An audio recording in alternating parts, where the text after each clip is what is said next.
afternoon. Good evening, everyone. Good evening. Thank you all for coming tonight. It's a pleasure for you all to be here.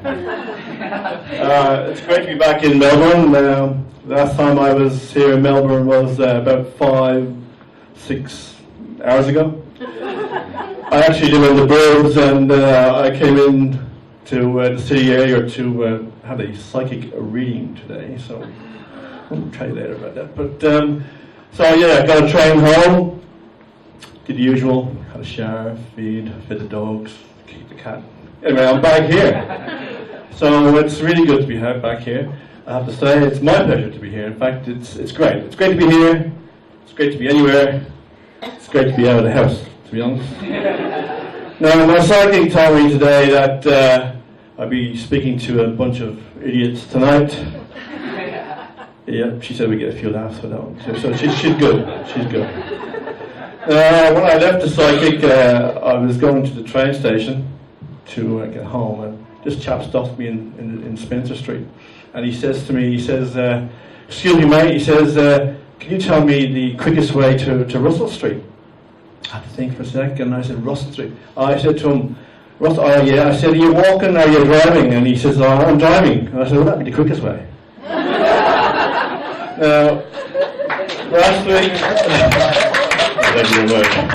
Last week, Tiger Woods was spotted in the southwest of Ireland, and I'm sure you all know who he is. And he's down the west of Ireland, and he was spotted going into a petrol station. And he's going in there in his big BMW, big fancy job, you know. And he starts filling up with petrol. And the attendant came out, and he says, so, wait there, sir, can I give you a hand with that? And of course, Tiger's going, yeah, I've got this, man. I'm used to a nozzle, so we all know he's used to holding a nozzle. So they get chatting anyway, and they're talking away. And sure enough, a couple of teas fall out of Tiger's pocket. And the Irishman says to him, what are they? And Tiger says, they're teas, man. Teas. And the Irishman goes, teas? What the hell? What are they for? And Tiger says, well, he says, I rest my balls on them when I'm driving.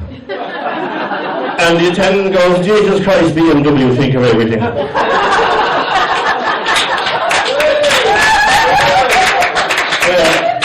I tell you, I was a bit disturbed. I got a knock on the door the other day, and I opened the door, and there's a policeman standing there, and he says to me, did you save that fella from drowning in the Yarra last week? And I said, I did. I'm very proud. I did. I pulled him out in the water, I saved him, and he said, well, look, I'm sorry, I've got a bit of bad news for you. He hung himself. And I said, well, hang on, don't be picking on him. I hung him up there to dry. Well, I had a bad, I have to say, in seriousness, I had a bad childhood. I had 5 sisters, and no, that's not why I had a bad childhood, but hang on, there might be, but in all seriousness, my parents didn't like me. They, in fact, I think, hated me.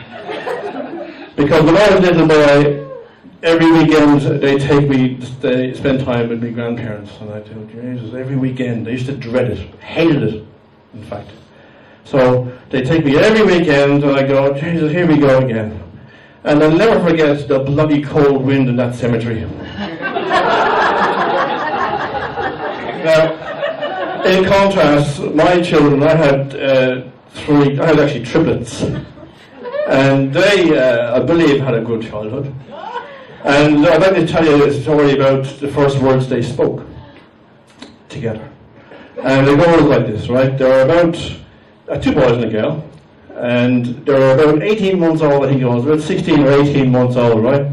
So you got these 3 little tackers, and me and their mother hadn't a break for days and forever. Like, you know, the kids are born, you know, it's like you have one kid, you know, there's a lady here with 1 kid, and I'm sure it's giving you hell, and you want to throw it out the window right now. Please refrain, don't you?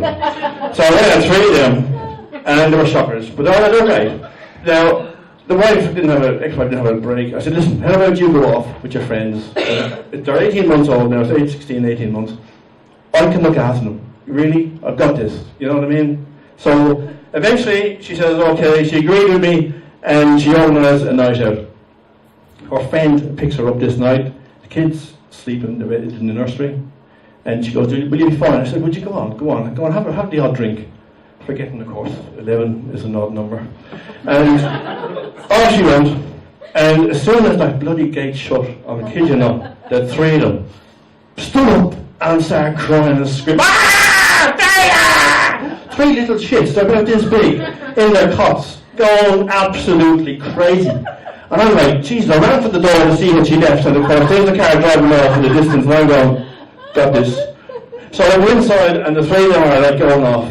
And when we went into the nursery, there was a cot on the left, a cot on the right, and a cot in the front. And the little instigator is here on the left, right? And two boys and a girl, like I said. And this little fella is he's in the cot, standing up, and you can imagine now, he's this big, a little onesie on him. And he's screaming, but he's doing this to the other two. And they're going, "Wah!" And all shaking like a prisoner in jail. "Wah!" And I'm going, Jesus Christ, what am I going to do here? This is going to go on all night. So I thought, I'll give them a drink. Make them a bottle. So I do. I go into the kitchen and I make them a bottle each. And as I'm making the bottle for them, I notice a bottle of Jameson's whiskey in the corner, and I look at it and I think, no, well, that works for me. So I get a teaspoon of the whiskey and I put it, what do you mean, a tablespoon, in each of the bottles. Give it a good shake, and oh, knock the little shits out, you know. So I bring it into them and I give them a bottle, and they are Irish because they just guzzle it. In fact, the little girl goes, "I'm not more," you know. She still likes the alcohol, but anyway, I'm not going into that. But anyhow, so now I had three little angry, drunk babies. And they're absolutely going bleeding mad. And this fella was really pissing me off. But I thought, all right, let's take out the instigator. That's what you do. You go for the instigator. So I grab him, and he's this big, and I'm trying to calm him down. But no, he's spitting at me. He's punching at me. And I was about to freaking launch him out the bleeding hallway. You know, I thought, Jesus Christ. But now I refrained myself. I put him, dropped him, kicked him in the bed. There was a nurse in the pot, the cot. And he's still punching again. I thought, "You shit, shut it up." And I punched the wall right over his cot. I thought, "Oh shit." And as I did it, of course, the plaster and the wallpaper and the dust, and there's a big hole. And I thought, "Oh shit." So there's this kid, and mind you, the three of them all went. And stopped. I thought, I should have done that earlier. So I took the picture. That was in the wall. There's a picture on the wall, beautiful picture. And what I do, I take it off the wall and I put it over the hole where I punched. Not, I think the wife. I expect not going to see that, like, you know. So she comes home. They're asleep. And she comes home. "How's my little babies?" And I go, "Little shite, you mean?" So anyhow, she goes in the nursery and turns on the light, and straight away the three of them are up screaming. And together, this is when they spoke the first words. Together, the three of them. No, I'm not joking. The three of them pointed to the picture and went, "Dada, dig." There you go, they got me in the freedom. After me sharing whiskey with them alone. Thank you. Good night.